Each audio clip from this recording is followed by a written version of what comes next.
Hi hello ನಮಸ್ಕಾರ ಎಲ್ಲರಿಗೂ. Welcome back to my ಚಾನೆಲ್ಗೆ ಎಲ್ಲರಿಗೂ ಸ್ವಾಗತ. ಇವತ್ತಿನ ಕ್ಲಾಸ್ ಬಂದು ಅಧ್ಯಾಯ 23. ಇದು ಏಳನೇ ತರಗತಿಯಲ್ಲಿ ಬರ್ತಕ್ಕಂಥ ಪಾಠ ಆಗಿದೆ. 7ನೇ ತರಗತಿ ಭಾಗ 2 ರಕ್ಷಣಾ ಪಡೆಗಳು ಅನ್ನೋ ಪಾಠವನ್ನು ಇವತ್ತಿನ ಕ್ಲಾಸಲ್ಲಿ ನೋಡ್ತಾ ಹೋಗೋಣ. Okay, good evening everyone. ಯಾರೆಲ್ಲ ಇನ್ನೂ ನನ್ನ ಚಾನಲ್ನ ಸಬ್ಸ್ಕ್ರೈಬ್ ಮಾಡ್ಕೊಂಡಿಲ್ವೋ ದಯವಿಟ್ಟು ನನ್ನ ಚಾನೆಲ್ನ ಸಬ್ಸ್ಕ್ರೈಬ್ ಮಾಡ್ಕೊಳ್ಳಿ, ಹಾಗೆ ಪೂರ್ತಿ ವಿಡಿಯೋನ ನೋಡಿ. ಓಕೆ, ರಕ್ಷಣಾ ಪಡೆಗಳು ಕ್ಲಾಸ್ ಸ್ಟಾರ್ಟ್ ಮಾಡೋಣ. ದೇಶವನ್ನು ಪರಕೀಯರ ಆಕ್ರಮಣಗಳಿಂದ ರಕ್ಷಿಸುವುದು ರಾಷ್ಟ್ರದ ಪ್ರಥಮ ಕರ್ತವ್ಯ ಆಗಿದೆ. ಈ ಕಾರ್ಯವನ್ನು ರಕ್ಷಣಾ ಪಡೆಗಳಿಗೆ ನೀಡಲಾಗಿದೆ. ಆದುದರಿಂದ ರಕ್ಷಣಾ ಪಡೆಗಳ ಪಾತ್ರ ತುಂಬಾನೇ ಮಹತ್ವದ್ದಾಗಿದೆ. ರಕ್ಷಣಾ ಪಡೆಗಳು ಇರೋದ್ರಿಂದಾನೇ ಭಾರತದಲ್ಲಿ ನಮ್ಮಂಥ ಜನರು ಮನೆಯಲ್ಲಿ ಆರಾಮಾಗಿ ನಾವು ಜೀವನವನ್ನು ನಡೆಸ್ತೀವಿ. ಯಾವುದೇ ನಿರ್ಭಯದಿಂದ ನಾವು ಜೀವನವನ್ನು ನಡೆಸ್ತಾ ಇದ್ದೀವಿ. ನಿರ್ಭಯದಿಂದ ಓಡಾಡ್ತೀವಿ ಹೊರಗಡೆ ಎಲ್ಲ.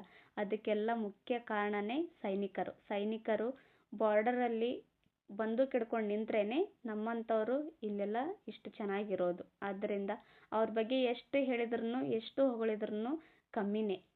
ಓಕೆ, ಭಾರತವು ಶಿಸ್ತು, ಸಾಮರ್ಥ್ಯ ಹೊಂದಿದ ಹಾಗೂ ಪರಾಕ್ರಮಶಾಲಿಯಾದ ರಕ್ಷಣಾ ಪಡೆಯನ್ನು ಹೊಂದಿರುವುದು ಹೆಮ್ಮೆಯ ವಿಷಯ. ಸ್ವಾತಂತ್ರ್ಯ ಬಂದ ಮೇಲೆ ನಮ್ಮ ದೇಶದ ಸಮಗ್ರತೆಗೆ ಸವಾಲುಗಳು ಎದುರಾದಾಗ ನಾವು ಅವನ್ನು ಸಮರ್ಥವಾಗಿ ಎದುರಿಸಿದ್ದೇವೆ.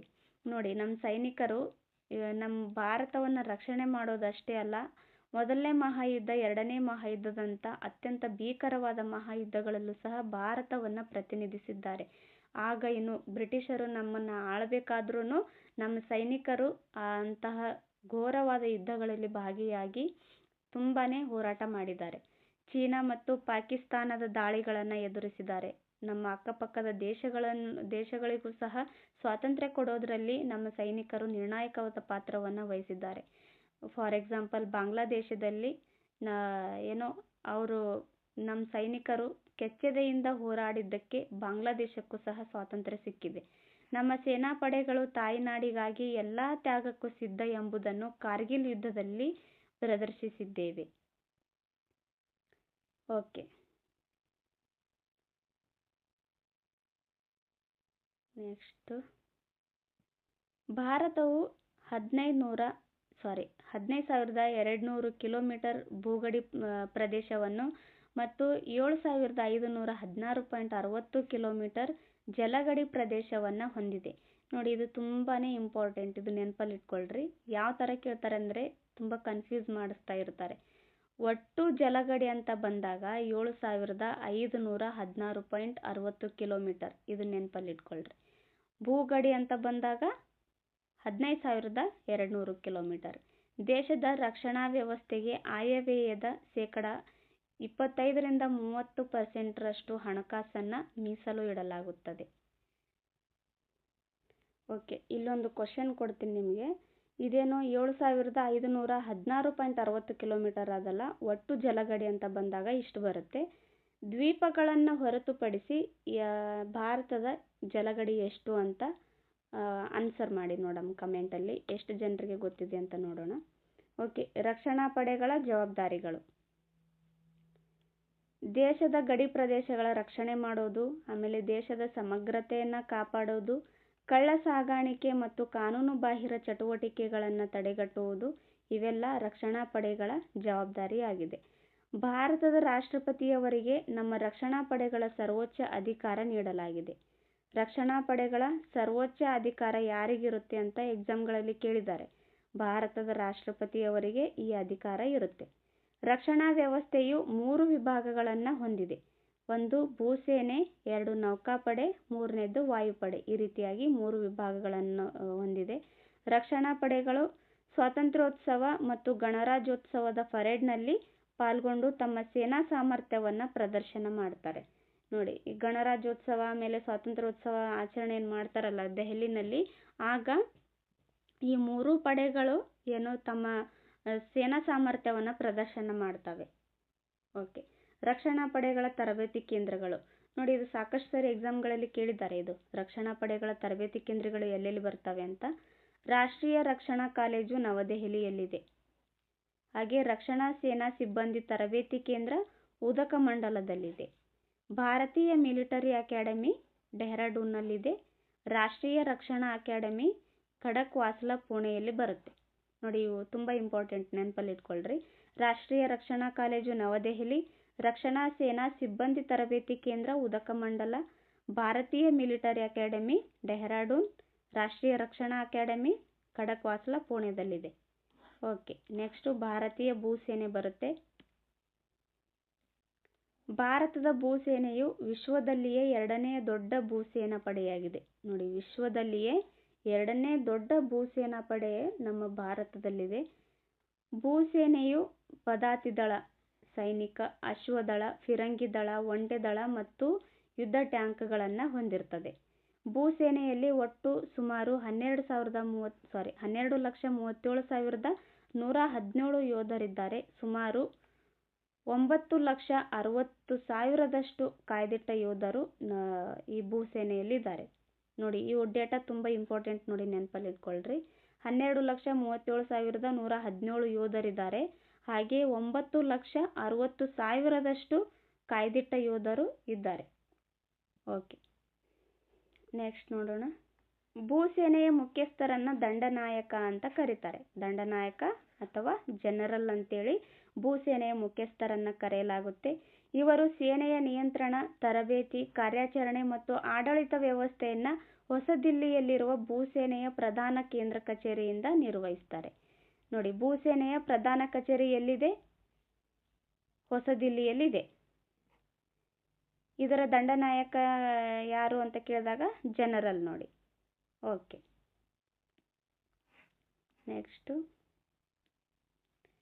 ದೇಶದ ಗಡಿಗಳ ರಕ್ಷಣೆ ಜೊತೆಗೆ ನೈಸರ್ಗಿಕ ವಿಕೋಪಗಳಾದ ಭೂಕಂಪ, ಪ್ರವಾಹ, ಬರಗಾಲ, ಭೂಕುಸಿತ, ಬಿರುಗಾಳಿ ಮುಂತಾದ ಸಂದರ್ಭಗಳಲ್ಲಿ ಮಾನವೀಯ ಕಾರ್ಯಗಳನ್ನು ಭೂಸೇನೆ ನಿರ್ವಹಿಸುತ್ತದೆ.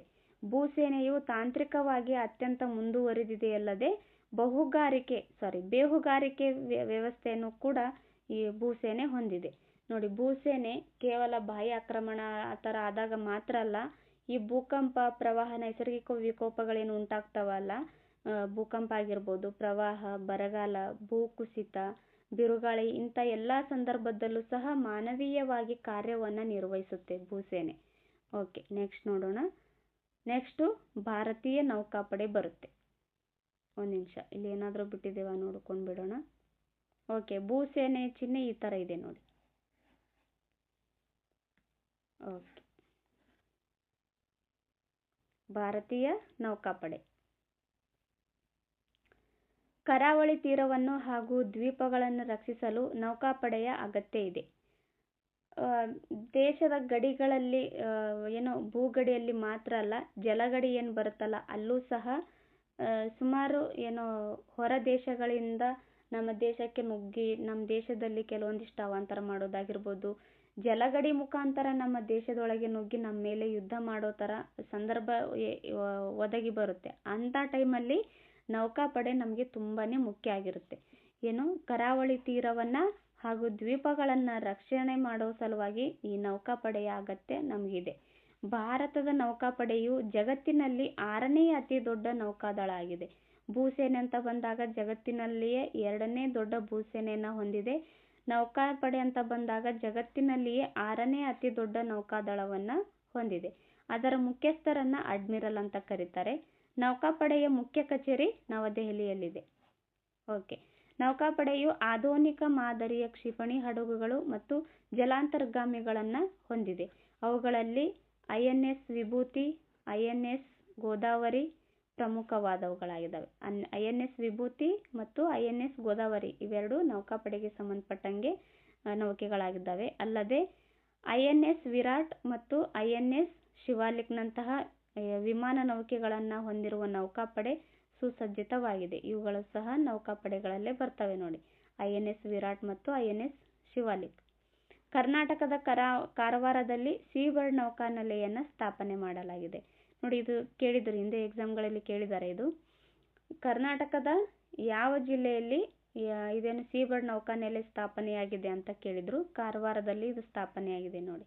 ಓಕೆ, ನೌಕಾಪಡೆಯ ಚಿಹ್ನ ಈ ರೀತಿಯಾಗಿದೆ ನೋಡಿ, ಚಿಹ್ನೆ. ಓಕೆ.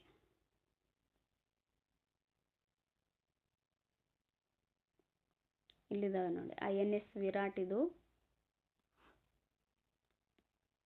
INS ವಿರಾಟ್ ಇದು. ಓಕೆ, ನೆಕ್ಸ್ಟು ವಾಯುಪಡೆ ಬರುತ್ತೆ. ಭಾರತೀಯ ವಾಯುಪಡೆ. ಭಾರತೀಯ ವಾಯುಪಡೆ ಚಿಹ್ನೆ ಈ ರೀತಿಯಾಗಿದೆ ನೋಡಿ, ಇದು ಯುದ್ಧ ವಿಮಾನ.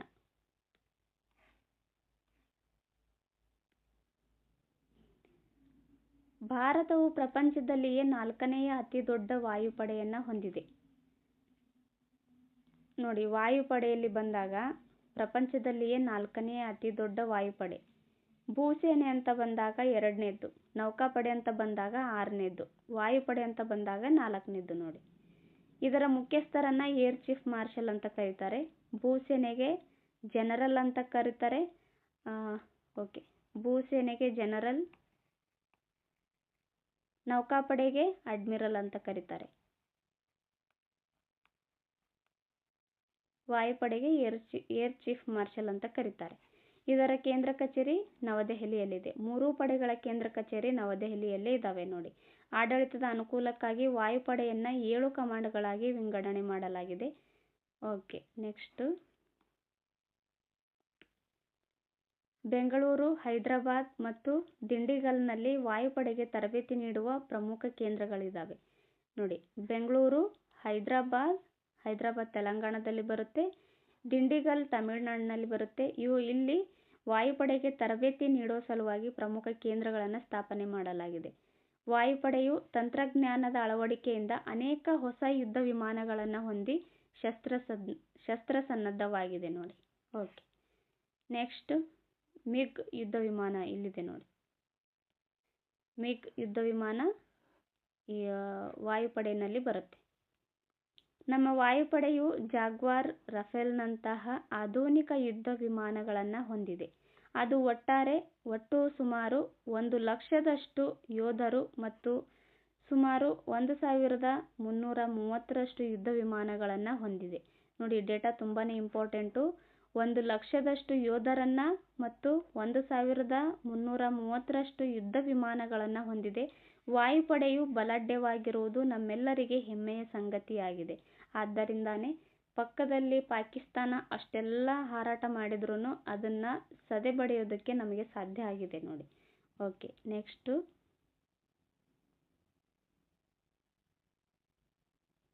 ಪೂರಕ ರಕ್ಷಣಾ ಪಡೆಗಳು ಬರ್ತವೆ.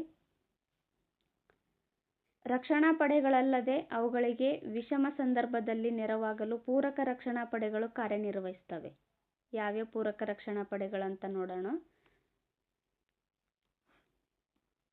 ಗಡಿ ಭದ್ರತಾ ಪಡೆಗಳು ನೋಡಿ. ಓಕೆ,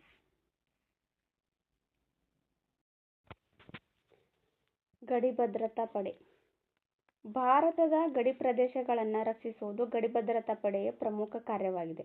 ಬಾರ್ಡರ್ ಸೆಕ್ಯೂರಿಟಿ ಫೋರ್ಸ್ ಅಂತ ಕರೀತಾರೆ. ಇದಕ್ಕೆ ಶಾರ್ಟ್ ಆಗಿ BSF ಅಂತ ಕರೀತಾರೆ ನೋಡಿ, BSF. ಓಕೆ, ಭಾರತದ ಗಡಿ ಪ್ರದೇಶಗಳನ್ನು ರಕ್ಷಣೆ ಮಾಡುವುದು ಗಡಿ ಭದ್ರತಾ ಪಡೆಯ ಪ್ರಮುಖ ಕಾರ್ಯ ಆಗಿದೆ. ಕಾರ್ಗಿಲ್ ಯುದ್ಧದಲ್ಲಿ ಗಡಿ ಭದ್ರತಾ ಪಡೆಯು ಪರ್ವತದ ಎತ್ತರದವರೆಗೆ ಸೇನೆಯ ಜೊತೆಗೂಡಿ ಹೋರಾಟ ಮಾಡಿತು. ಕಾರ್ಗಿಲ್ ಯುದ್ಧದಲ್ಲಿ ಸಹ ಇವರು ಪ್ರಮುಖ ಕಾರ್ಯವನ್ನು ನಿರ್ವಹಿಸಿದ್ದಾರೆ. ತಮ್ಮ ಪ್ರಾಣ ಇರುವವರೆಗೆ ಕರ್ತವ್ಯ, ಇದೇನು ಡ್ಯೂಟಿ ಅಂಟಿಲ್ ಡೆತ್ ಎಂಬುದು ಇದರ ಧ್ಯೇಯವಾಕ್ಯವಾಗಿದೆ ನೋಡಿ. ಗಡಿ ಭದ್ರತಾ ಪಡೆಯ ಧ್ಯೇಯವಾಕ್ಯ ಏನು ಅಂತ ಎಕ್ಸಾಮ್ಗಳಲ್ಲಿ ಕೇಳ್ತಾರೆ. ಡ್ಯೂಟಿ ಅಂಟಿಲ್ ಡೆತ್ ಅಂದರೆ ತಮ್ಮ ಪ್ರಾಣ ಇರೋವರೆಗೂ ಕರ್ತವ್ಯ ಅನ್ನೋದು ಇದರ ಅರ್ಥ ಆಗುತ್ತೆ. ಇದು ಗಡಿ ಭದ್ರತಾ ಪಡೆಯ ಧ್ಯೇಯವಾಕ್ಯ ಆಗಿದೆ. ಗಡಿ ರಸ್ತೆಗಳ ಸಂಘಟನೆ, ಬಾರ್ಡರ್ ರೋಡ್ಸ್ ಆರ್ಗನೈಸೇಷನ್ ಬರುತ್ತೆ. ಗಡಿ ರಸ್ತೆಗಳ ಸಂಘಟನೆಯು ಮುಚ್ಚಿರುವ ರಸ್ತೆಗಳನ್ನು ತೆರವು ಮಾಡಿ ಸೈನಿಕ ಕಾರ್ಯಾಚರಣೆಗಳಿಗೆ ತಕ್ಷಣದ ಸಹಾಯವನ್ನು ಮಾಡುತ್ತೆ ನೋಡಿ. ಕೇವಲ ಅಲ್ಲಿ ಬಂದೂಕು ಹಿಡ್ಕೊಂಡು ಹೋರಾಟ ಮಾಡೋದು ಮಾತ್ರ ಏನೋ ದೇಶಕ್ಕೆ ಮಾಡೋ ಸೇವೆ ಅಂತ ಆಗೋದಿಲ್ಲ. ಇದು ಸಹ ಗಡಿಗಳಲ್ಲಿ ಏನು ರಸ್ತೆ ಮುಚ್ಚೋಗಿರುತ್ತಲ್ಲ ಅವುಗಳನ್ನು ಸರಿ ಮಾಡಿ ಸೈನಿಕ ಕಾರ್ಯಾಚರಣೆಗೆ ಸಹಾಯ ಮಾಡುತ್ತಲ್ಲ, ಅದು ಸಹ ಗಡಿ ರಸ್ತೆಗಳ ಸಂಘಟನೆ ಅಂತ ಕರೀತಾರೆ. ಅದನ್ನು ಈ ಏನೋ ಸೈನಿಕ ಕಾರ್ಯಾಚರಣೆಗಳಲ್ಲಿ ಬರುತ್ತೆ. ಓಕೆ, ರಸ್ತೆ ನಿರ್ಮಾಣ, ಸೇತುವೆ ನಿರ್ಮಾಣ ಮತ್ತು ಒಳಚರಂಡಿ ನಿರ್ಮಾಣದಂತಹ ಕಾರ್ಯಗಳನ್ನು ಈ ಸಂಘಟನೆ ಮಾಡುತ್ತೆ. ನೆಕ್ಸ್ಟು ಕರಾವಳಿ ಪಹರೆಗಳು. ಕೋಸ್ಟ್ ಗಾರ್ಡ್ಸ್ ಅಂತ ಕರೀತಾರೆ. ಇದೊಂದು ಅರೆ ಮಿಲಿಟರಿ ಪಡೆಯಾಗಿದೆ. ನೋಡಿ ಈ ಥರ ಕೇಳ್ತಾರೆ. ಅರೆ ಮಿಲಿಟರಿ ಪಡೆ ಯಾವುದು ಅಂತ. ಕೋಸ್ಟ್ ಗಾರ್ಡ್ ಅಂದರೆ ಕರಾವಳಿ ಪಹರೆ ಇದು ಅರೆ ಮಿಲಿಟರಿ ಪಡೆಯಾಗಿದೆ. ಇದರ ಪ್ರಧಾನ ಕಚೇರಿ ನವದೆಹಲಿಯಲ್ಲಿದೆ. ಕರಾವಳಿ ತೀರವನ್ನು ರಕ್ಷಿಸುವುದು ಇದರ ಜವಾಬ್ದಾರಿಯಾಗಿದೆ. ಬಿರುಗಾಳಿ, ಚಂಡಮಾರುತ, ಸುನಾಮಿಯಂತಹ ಪ್ರಕೃತಿ ವಿಕೋಪ ಸಂದರ್ಭಗಳಲ್ಲಿ ರಕ್ಷಣಾ ಕಾರ್ಯವನ್ನು ಕೈಗೊಳ್ಳುವುದು ಇದರ ಕಾರ್ಯ ಆಗಿದೆ. ಅಕ್ರಮ ಒಳನುಸುಳುವಿಕೆ, ಕಳ್ಳಸಾಗಣೆ ಮುಂತಾದವುಗಳನ್ನು ತಡೆಗಟ್ಟುವುದು ಇದರ ಪ್ರಮುಖ ಕಾರ್ಯವಾಗಿದೆ. ಓಕೆ, ನೆಕ್ಸ್ಟ್ ನೋಡೋಣ. ಇಲ್ಲಿದೆ ನೋಡಿ ಕರಾವಳಿ ಪಹರೆ. ಕರಾವಳಿ ಪಹರೆಯು ಸುಮಾರು 1402 ಅತ್ಯಾಧುನಿಕ ಹಡಗುಗಳು ಮತ್ತು ಸುಮಾರು 381 ವಿಮಾನ ಹಾಗೂ ಸುಮಾರು 60 ಹೆಲಿಕಾಪ್ಟರ್ಗಳನ್ನು ಹೊಂದಿದೆ. ಸುಮಾರು 12,585 ಯೋಧರು ಕರಾವಳಿ ಪಹರೆಯಲ್ಲಿ ಇದ್ದಾರೆ. ಓಕೆ, ನೆಕ್ಸ್ಟ್ ಕೇಂದ್ರೀಯ ಕೈಗಾರಿಕಾ ಭದ್ರತಾ ಪಡೆ, central industrial security force, CISF ಅಂತ ಕರೀತಾರೆ. ಇದು ವಿಶ್ವದ ಅತಿ ದೊಡ್ಡ ಕೈಗಾರಿಕಾ ಭದ್ರತಾ ಪಡೆಯಾಗಿದೆ. ನೋಡಿ, ಇದು ತುಂಬ ಇಂಪಾರ್ಟೆಂಟ್ ಈ ಒಂದು ಲೈನು. ಇದೇನು ವಿಶ್ವದ ಅತಿ ದೊಡ್ಡ ಕೈಗಾರಿಕಾ ಭದ್ರತಾ ಪಡೆಯಾಗಿದೆ.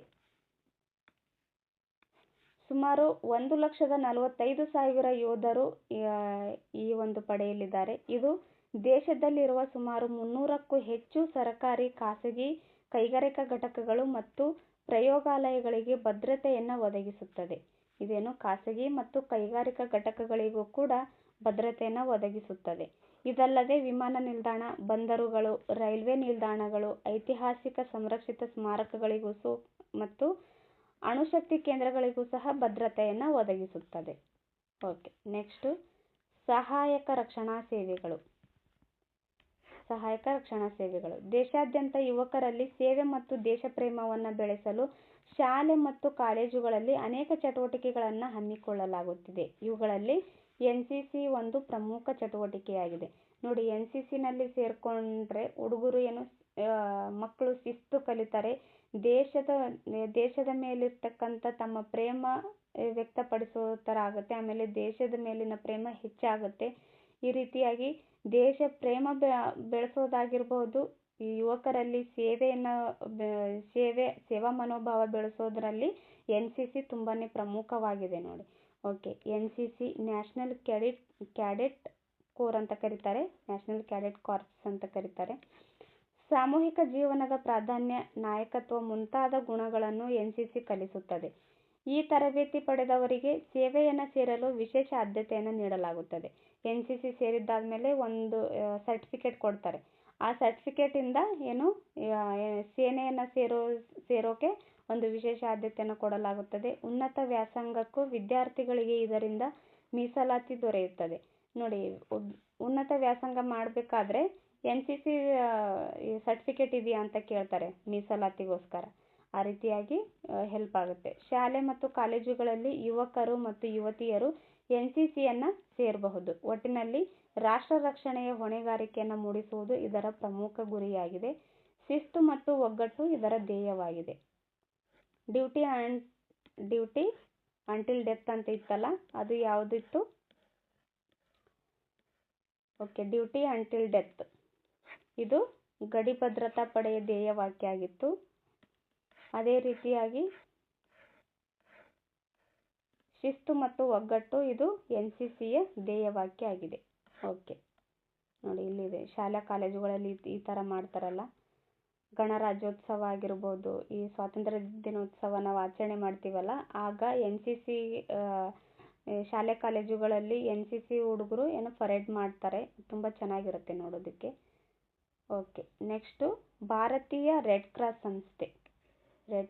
ಸಂಸ್ಥೆ, Indian red cross society. Red cross ಸಂಸ್ಥೆಯು ಭಾರತದಾದ್ಯಂತ 1,100 ಜಿಲ್ಲೆಗಳಲ್ಲಿ ತನ್ನ ಶಾಖೆಗಳನ್ನು ಹೊಂದಿ ಕಾರ್ಯನಿರ್ವಹಿಸುತ್ತದೆ. ಎಷ್ಟು? 1,100 ಜಿಲ್ಲೆಗಳಲ್ಲಿ ತನ್ನ ಶಾಖೆಗಳನ್ನು ಹೊಂದಿ ಕಾರ್ಯನಿರ್ವಹಿಸುತ್ತಿದೆ ಭಾರತೀಯ ರೆಡ್ ಕ್ರಾಸ್ ಸಂಸ್ಥೆ. ರಾಷ್ಟ್ರಾಧ್ಯಕ್ಷರು ಇದರ ಅಧ್ಯಕ್ಷರಾಗಿರುತ್ತಾರೆ. ನೋಡಿ, ಇದು ತುಂಬ ಇಂಪಾರ್ಟೆಂಟ್. ನೋಡಿ, ರೆಡ್ ಕ್ರಾಸ್ ಸಂಸ್ಥೆಗೆ ಯಾರು ಅಧ್ಯಕ್ಷರಾಗಿರ್ತಾರೆ ಅಂತ ಎಕ್ಸಾಮ್ಗಳಲ್ಲಿ ಕೇಳಿದ್ದಾರೆ ಹಿಂದೆ. ರಾಷ್ಟ್ರಪತಿಯವರು ಇದಕ್ಕೆ ಅಧ್ಯಕ್ಷರಾಗಿರ್ತಾರೆ. ರೆಡ್ ಕ್ರಾಸ್ ಸಂಸ್ಥೆಯ ಮುಖ್ಯ ಧ್ಯೇಯವೆಂದರೆ ಮಾನವೀಯತೆ ಮತ್ತು ಸ್ವಯಂ ಸೇವೆ. ನೋಡಿ, ಈ ಧ್ಯೇಯಗಳೇನಿದಾವಲ್ಲ ಇವು ತುಂಬ ಇಂಪಾರ್ಟೆಂಟ್, ನೆನಪಲ್ಲಿ ಇಟ್ಕೊಳ್ರಿ. ಹೊಂದಿಸಿ ಬರೆಯಿರಿ ಥರ ಕೇಳ್ತಾರೆ, ಇಲ್ಲ ವಾಕ್ಯಗಳು ಕೊಟ್ಟು ಇದರಲ್ಲಿ ಯಾವುದು ಸರಿ ಯಾವುದು ತಪ್ಪು ಅಂತ ಕೇಳ್ತಾರೆ. ತುಂಬ ಇಂಪಾರ್ಟೆಂಟು. ಮಾನವೀಯತೆ ಮತ್ತು ಸ್ವಯಂ ಸೇವೆ ಇದು ಭಾರತೀಯ ರೆಡ್ ಕ್ರಾಸ್ ಸಂಸ್ಥೆಯ ಧ್ಯೇಯ ಆಗಿದೆ. ನೆಕ್ಸ್ಟು ನಾಗರಿಕ ಪೊಲೀಸ್ ಪಡೆಗಳು, ಸಿವಿಲ್ ಡಿಫೆನ್ಸ್ ಅಂತ ಕರೀತಾರೆ. ಪೊಲೀಸ್ ಪಡೆಗಳು ರಾಜ್ಯ ಹಾಗೂ ಕೇಂದ್ರ ಮಟ್ಟದಲ್ಲಿ ಇದ್ದಾವೆ. ರಾಜ್ಯ ಪೊಲೀಸ್ ಪಡೆಯ ವ್ಯಾಪ್ತಿ ರಾಜ್ಯಕ್ಕೆ ಸೀಮಿತವಾಗಿದೆ. ಕೇಂದ್ರ ಸರ್ಕಾರವು ತನ್ನದೇ ಪೊಲೀಸ್ ಪಡೆಗಳನ್ನು ಹೊಂದಿದೆ. ರಾಜ್ಯ ಪೊಲೀಸ್ ಪಡೆ ರಾಜ್ಯಕ್ಕೆ ಮಾತ್ರ ಸೀಮಿತ ಆಗಿರ್ತವೆ, ರಾಜ್ಯದಲ್ಲಿ ಮಾತ್ರ ಕಾರ್ಯನಿರ್ವಹಿಸ್ತಾರೆ. ಕೇಂದ್ರ ಸರ್ಕಾರ ಏನು ತನ್ನದೇ ಪೊಲೀಸ್ ಪಡೆಗಳನ್ನು ಹೊಂದಿರುತ್ತೆ. ಓಕೆ, ನೆಕ್ಸ್ಟು ರಾಷ್ಟ್ರೀಯ ರಕ್ಷಣಾ ದಳ. ರಾಷ್ಟ್ರೀಯ ರಕ್ಷಣಾ ದಳವು ಗಣ್ಯರಿಗೆ ರಕ್ಷಣೆಯನ್ನು ನೀಡುತ್ತದೆ. ಇದು ದೇಶದಲ್ಲಿಯ ಆಂತರಿಕ ಭದ್ರತೆಗೆ ಮತ್ತು ಭಯೋತ್ಪಾದನೆಗೆ ನಿಗ್ರಹಕ್ಕೆ ಹೆಚ್ಚು ಒತ್ತು ನೀಡುತ್ತದೆ. ಬಾಂಬ್ ನಿಷ್ಕ್ರಿಯ ದಳ ಇದಕ್ಕೆ ಪೂರಕವಾಗಿದೆ. ಓಕೆ, ರಾಷ್ಟ್ರೀಯ ರಕ್ಷಣಾ ದಳ ಯಾವ ರೀತಿಯಾಗಿ ಕಾರ್ಯನಿರ್ವಹಿಸ್ತದೆ ಅಂದರೆ, ಈ ರಕ್ಷಣಾ ದಳವು ಗಣ್ಯರಿಗೆ ಅಂದರೆ VIP-ಗಳಿಗೆ ರಕ್ಷಣೆಯನ್ನು ನೀಡುತ್ತೆ. ಇದು ದೇಶದಲ್ಲಿಯ ಆಂತರಿಕ ಭದ್ರತೆ ಮತ್ತು ಭಯೋತ್ಪಾದನೆ ನಿಗ್ರಹಕ್ಕೆ ಹೆಚ್ಚು ಒತ್ತನ್ನು ನೀಡುತ್ತೆ. ಹಾಗೆ ಬಾಂಬ್ ನಿಷ್ಕ್ರಿಯ ದಳ ಇದಕ್ಕೆ ಪೂರಕವಾಗಿದೆ. ನೆಕ್ಸ್ಟು ಗೃಹ ರಕ್ಷಕ ದಳ ಬರುತ್ತೆ. ಗೃಹ ರಕ್ಷಕ ದಳ, ಹೋಮ್ ಗಾರ್ಡ್ಸ್ ಅಂತ ಕರೀತಾರೆ. ಇದು ಪೊಲೀಸ್ ಪಡೆಗೆ ಪೂರಕವಾಗಿ ಕೆಲಸವನ್ನು ಮಾಡ್ತಾರೆ. ಇದರ ಕಾರ್ಯಗಳು ಆಂತರಿಕ ಭದ್ರತೆ ಒದಗಿಸುವಲ್ಲಿ ನೆರವಾಗುವುದು ಮತ್ತು ತುರ್ತು ಪರಿಸ್ಥಿತಿ, ಪ್ರಕೃತಿ ವಿಕೋಪ ಮುಂತಾದ ಸಮಯದಲ್ಲಿ ಸಹಾಯವನ್ನು ಮಾಡೋದು ಗೃಹ ರಕ್ಷಕ ದಳದ ಕಾರ್ಯ ಆಗಿದೆ. ಓಕೆ, ಇಲ್ಲೊಂದಿಷ್ಟು ಇನ್ಫಾರ್ಮೇಷನ್ ಕೊಟ್ಟಿದ್ದಾರೆ. ಭೂಸೇನೆಯ ಉನ್ನತ ಅಧಿಕಾರಿಗಳು. ಭೂಸೇನೆಯಲ್ಲಿ ಕಾರ್ಯನಿರ್ವಹಿಸ್ತಕ್ಕಂಥ ಉನ್ನತ ಅಧಿಕಾರಿಗಳು ಇಲ್ಲಿ ಕೊಟ್ಟಿದ್ದಾರೆ. General, lieutenant general, first general ಬರ್ತಾರೆ, ಅವ್ರ ಕೆಳಗಡೆ ಲೆಫ್ಟಿನೆಂಟ್ ಜನರಲ್, ಅವ್ರ ಕೆಳಗೆ ಮೇಜರ್ ಜನರಲ್, ನಂತರ ಬ್ರಿಗೇಡಿಯರ್, ನಂತರ ಕರ್ನಲ್ ಬರ್ತಾರೆ, ಅವ್ರ ನಂತರ ಲೆಫ್ಟಿನೆಂಟ್ ಕರ್ನಲ್ ಬರ್ತಾರೆ, ಅವ್ರ ನಂತರ ಮೇಜರ್, ಆಮೇಲೆ ಕ್ಯಾಪ್ಟನ್ ಮತ್ತು ಲೆಫ್ಟಿನೆಂಟ್ ಬರ್ತಾರೆ. ನೌಕಾದಳ ಮತ್ತು ವಾಯುಪಡೆಯಲ್ಲಿ ಕೂಡ ಅವರದೇ ಆದ ಉನ್ನತ ಅಧಿಕಾರಿಗಳು ರ್ಯಾಂಕ್ಗಳಿದ್ದಾವೆ. 3 ರಕ್ಷಣಾ ಪಡೆಗಳ ಮುಖ್ಯಸ್ಥರನ್ನ ರಕ್ಷಣಾ ಸಿಬ್ಬಂದಿ ಮುಖ್ಯಸ್ಥನೆಂದು ಕರೀತಾರೆ. ಈ 3 ರಕ್ಷಣಾ ಪಡೆಗಳ ಮುಖ್ಯಸ್ಥರಿಗೆ ರಕ್ಷಣಾ ಸಿಬ್ಬಂದಿ ಮುಖ್ಯಸ್ಥ ಅಂತ ಕರೀತಾರೆ. ಈ ಎಲ್ಲ 3 ಪಡೆಗಳಿಗೆ ಮಹಾದಂಡನಾಯಕ ಅಂತೇಳಿ ರಾಷ್ಟ್ರಪತಿಯವರಿಗೆ ಕರೀತಾರೆ. ಓಕೆ, ಇಲ್ಲಿದೆ ನೋಡಿ. ಖಾಲಿ ಬಿಟ್ಟ ಸ್ಥಳಗಳನ್ನು ಸೂಕ್ತ ಪದದಿಂದ ಭರ್ತಿ ಮಾಡಿ ಅಂತ ಕೊಟ್ಟಿದ್ದಾರೆ. ರಕ್ಷಣಾ ಪಡೆಗಳ ಸರ್ವೋಚ್ಚ ಅಧಿಕಾರ ರಾಷ್ಟ್ರಪತಿಯವರಿಗೆ ಇರುತ್ತೆ. ರಾಷ್ಟ್ರಪತಿ ಅಥವಾ ರಾಷ್ಟ್ರಾಧ್ಯಕ್ಷರಿಗೆ ಇರುತ್ತೆ. ಭೂಸೇನೆಯ ಮುಖ್ಯಸ್ಥರನ್ನ ಜನರಲ್ ಅಂತ ಕರೀತಾರೆ. ಭೂಸೇನೆಯ ಪ್ರಧಾನ ಕಚೇರಿ ನವದೆಹಲಿಯಲ್ಲಿದೆ.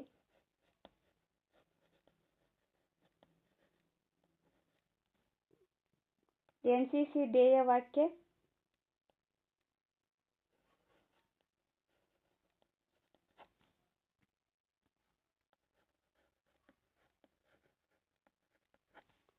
ಶಿಸ್ತು ಮತ್ತು ಒಗ್ಗಟ್ಟು. ಓಕೆ, ನೆಕ್ಸ್ಟು ಓಕೆ, ಈ ಪಾಠ ಇಲ್ಲಿಗೆ ಮುಗೀತು. ಓಕೆ, ಯಾರೆಲ್ಲ ಇನ್ನೂ ನನ್ನ ಚಾನೆಲ್ನ ಸಬ್ಸ್ಕ್ರೈಬ್ ಮಾಡ್ಕೊಂಡಿಲ್ವೋ ದಯವಿಟ್ಟು ನನ್ನ ಚಾನೆಲ್ನ ಸಬ್ಸ್ಕ್ರೈಬ್ ಮಾಡ್ಕೊಳ್ಳಿ. ಹಾಗೆ ಪ್ರೀವಿಯಸ್ ವಿಡಿಯೋಗಳನ್ನು ನೋಡಿ. ಈ ಕ್ಲಾಸ್ ನಿಮಗೆ ಇಷ್ಟ ಆದರೆ ಒಂದು ಲೈಕ್ ಮಾಡಿ, ಕಮೆಂಟ್ ಮಾಡಿ ಮತ್ತು ನಿಮ್ಮ ಫ್ರೆಂಡ್ಸ್ಗಳ ಜೊತೆನೂ ಈ ವಿಡಿಯೋನ ಶೇರ್ ಮಾಡಿಕೊಳ್ಳಿ. ಇಷ್ಟೊತ್ತು ಈ ಕ್ಲಾಸ್ ಕೇಳಿದ್ದಕ್ಕೆ ತುಂಬಾ ಥ್ಯಾಂಕ್ಸ್. ಓಕೆ, ನೆಕ್ಸ್ಟ್ ಕ್ಲಾಸಲ್ಲಿ ಸಿಗೋಣ. ನೆಕ್ಸ್ಟ್ ಕ್ಲಾಸು ಭಾರತ ಮತ್ತು ನೆರೆ ದೇಶಗಳು ಅನ್ನೋ ಪಾಠವನ್ನು ನೆಕ್ಸ್ಟ್ ಕ್ಲಾಸಲ್ಲಿ ನೋಡೋಣ. ಓಕೆ.